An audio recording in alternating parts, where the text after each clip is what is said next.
This is going to be an interesting one.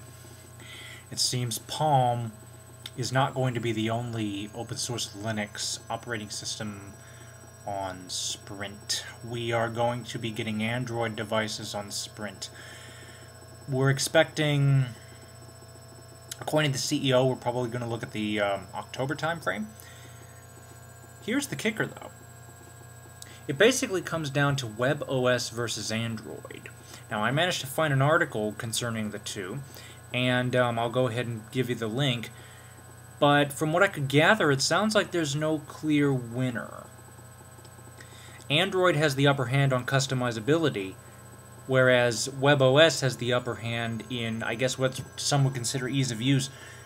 Android is like Windows Mobile in a way because it runs on many devices, which equals many interface changes.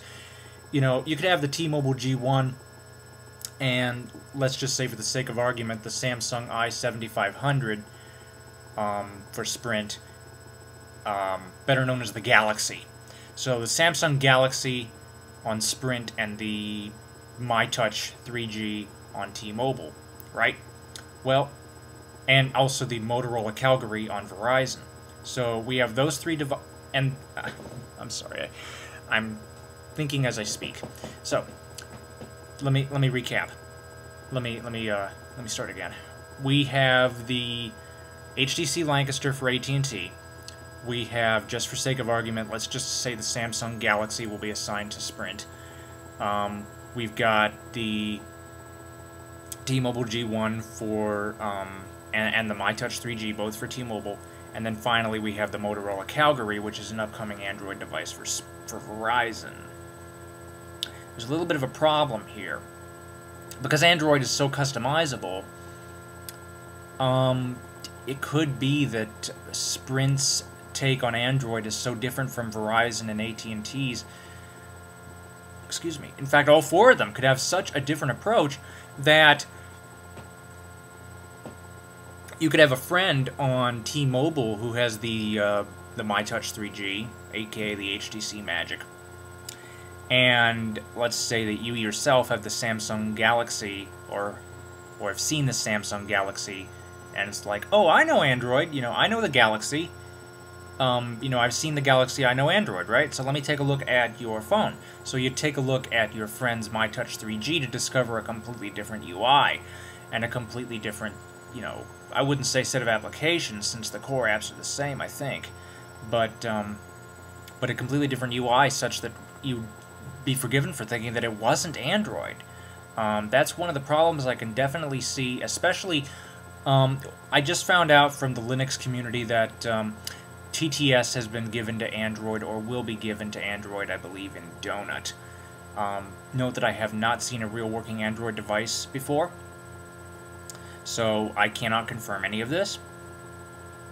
But the thing is, if we have multiple UIs and we have TTS over the top, if we're looking at a screen reader, how is this going to work? If we have completely different UIs, how's the screen reader going to interpret it? That means we have to have multiple screen readers, and that's not a good thing. This is where I think Palm OS would really have the edge, because like Apple, Palm are the only ones manufacturing devices for the WebOS. But in general, this is going to be extremely interesting. WebOS versus Android on Sprint, particularly because, as far as the Android device, there's a rumor also that not only are we going to get the first Android device for Sprint before the end of the year, we're also going to be getting it to run on the 4G network, which, in case any of you are unaware of, it's going to be I believe it's going to be running on, what do they call it, Clearwire? It's called WiMax, which in a nutshell means Wi-Fi everywhere. And I've seen Motorola WiMax towers advertised. I looked at it.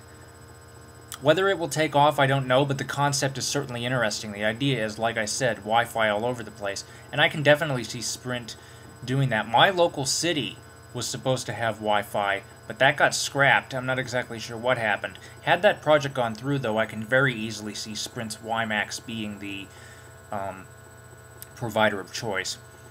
And also a lot of netbooks now, some netbooks, excuse me, that are offering broadband, particularly with Sony. Or actually, no, I believe Sony went with or did they go with Sprint?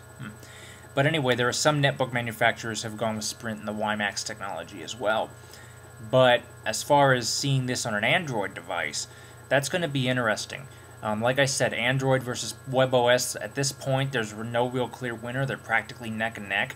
One of the things I, myself, give WebOS credit for is not only the ease of use, but also the ability to multitask. Now, listen, I do not mean to bash Android users, but again, you have to understand, I have not, note the word not, seen an Android device in person. I have never actually played with Android. The closest I've come is downloading the Android emulator for my VMware Fusion collection as a virtual machine. And in all honesty, I don't see any multitasking capabilities there at all. I don't see anything in terms of switching between apps or any of that. And that is, I can see something where the WebOS really shines. But WebOS versus Android. We're also going to see the same thing on Verizon in addition to Sprint, because the Pre will be coming to Verizon in January, so that will be WebOS, and then we've got the Motorola Calgary, which is coming out on Verizon probably in the same time frame. But the Calgary on Verizon, in terms of Pre versus Verizon, if you don't mind going with Google services, and you don't mind, you know, the possibility of a completely different UI versus your friends and having to get used to it and all that, Android does have the upper hand in applications at this point. And also the Calgary, the closest thing I can describe, the closest thing you could compare it to, I think, would be the Sidekick. Now, I say this because the device, let's just say for a moment that this is your Calgary, right? Right about here, you have a slide-out screen revealing a full sideways QWERTY keyboard, much like other phones like the HTC Touch Diamond. But this is going to be interesting. Another thing I'm going to see interesting in this is because, in my experience, Verizon is the last to adopt devices.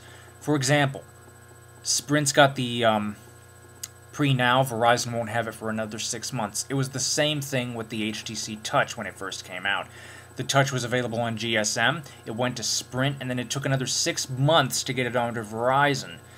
I'm not exactly sure why, but once both Sprint and Verizon have, you know, their WebOS and Android devices, this is going to be extremely interesting. But I think more so on Sprint, because Sprint, again, we're going to have the first 4G device.